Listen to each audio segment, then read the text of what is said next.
بسم اللہ الرحمن الرحیم۔ روزانہ اسلامی واقعات سننے کے لیے ہمارے چینل کو سبسکرائب کریں، شکریہ۔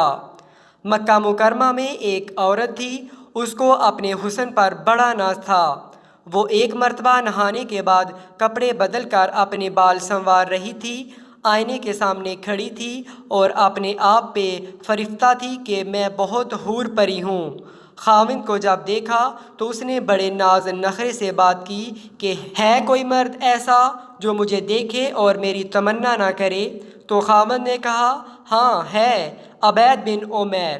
یہ مسجد نبوی میں مدرس اور خطیب تھے۔ تو میاں بیوی کا تعلق عجیب سا ہوتا ہے۔ آگے سے کہنے لگی تو دے مجھے اجازت، میں تجھے دکھاتی ہوں وہ پھسلتا کیسے ہے۔ اس نے کہا ٹھیک ہے، میں اجازت دیتا ہوں۔ عورت کو اجازت مل گئی اور وہ مسجد کے دروازے پر آ کھڑی ہو گئی۔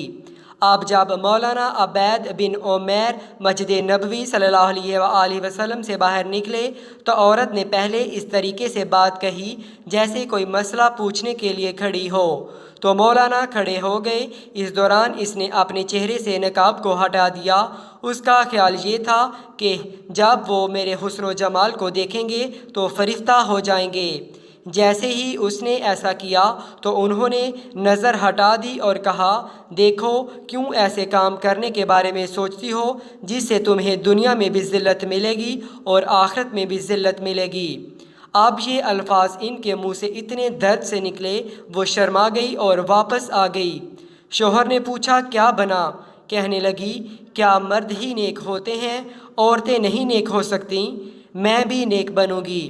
اس کی زندگی بدل گئی۔ اس کے بعد روز وہ خاوند سے پوچھتی عشاء کے وقت کہ تمہیں میری ضرورت ہے؟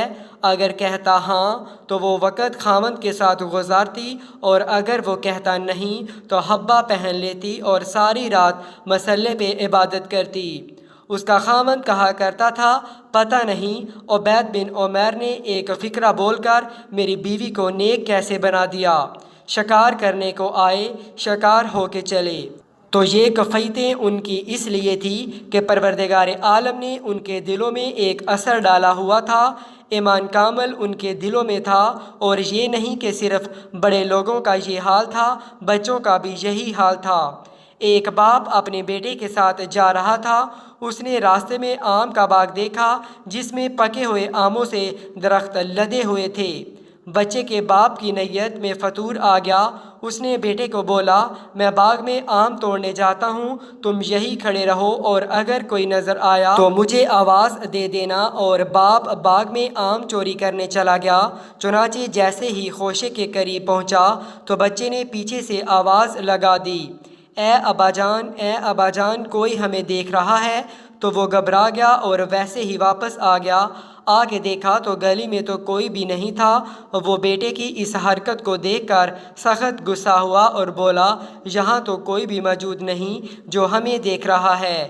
بیٹے نے کہا ابا جان، انسانوں میں سے ہمیں کوئی نہیں دیکھ رہا مگر انسانوں کا پروردگار تو ہمیں دیکھ رہا ہے۔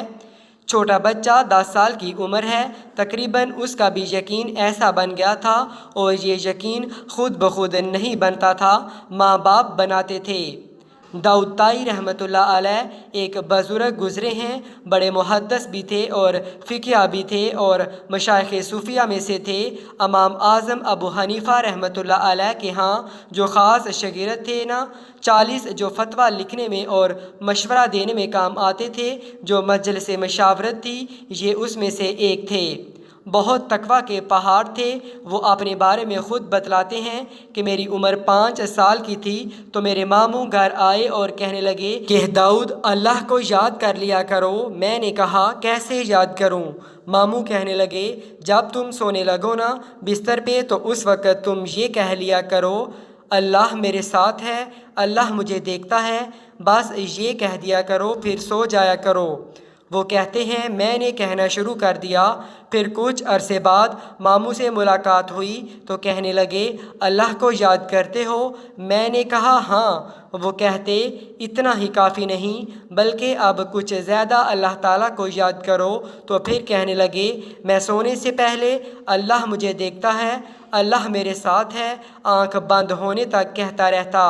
آپ جو بات بندہ روز کرتا رہے اس کا دل پہ اثر تو ہوتا ہے۔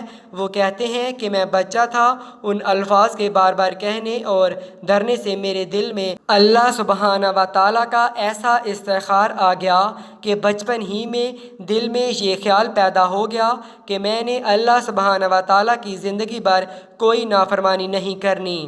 اللہ اکبر! بچوں کا والدین کس قدر پختہ یقین بنایا کرتے تھے۔